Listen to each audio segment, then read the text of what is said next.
திருச்செந்தூர் என்று மனமகிழ்வுடன் மக்களால் அழைக்கப்படும் தனி சிறப்பு பெற்ற திருக்கோயில். சுவாமி மற்றும் உற்சவர் மூர்த்தி வள்ளிதேவன சுப்பிரமணியர் எங்கள் உற்சவமூர்த்தி இருக்கா, அவளுக்கு அபிஷேகம் பண்ணி சாயங்காலத்தில் உற்சவமூர்த்தி மகாமண்டபத்தில் எழுந்தருளி ஷோடச தீபாராதனை அர்ச்சனை எல்லாம் செய்து பக்தர்களுக்கு அனுகிரகம் செய்து அருள்பாலித்துக் கொண்டிருக்கிறார்கள்.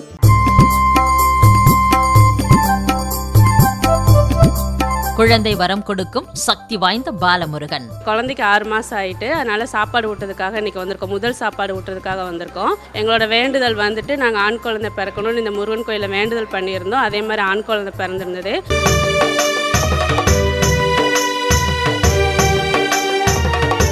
ஒரு கடற்கரையிலே எழுந்தருளி இருக்கக்கூடிய முருகப்பெருமான் மாதிரி குலப்பன் குலத்தினுடைய அருகில், அதாவது முருகனுக்காக இந்த குலம் உருவானதா இல்ல குலத்திற்காக இந்த முருகன் உருவானதா என்ற ஒரு நிலைப்பாடோடு இன்றைக்கு முருகன் ஆட்சி செய்து கொண்டிருக்கிறார். சென்னை பொன்னியம்மன் மேடு பகுதியில் அமைந்துள்ள அருள்மிகு ஸ்ரீ பாலமுருகன் திருக்கோவிலை காட்சிப்படுத்தும் மண்ணின் சாமிகள் வரும் ஞாயிறு பகல் 12:02 மணிக்கு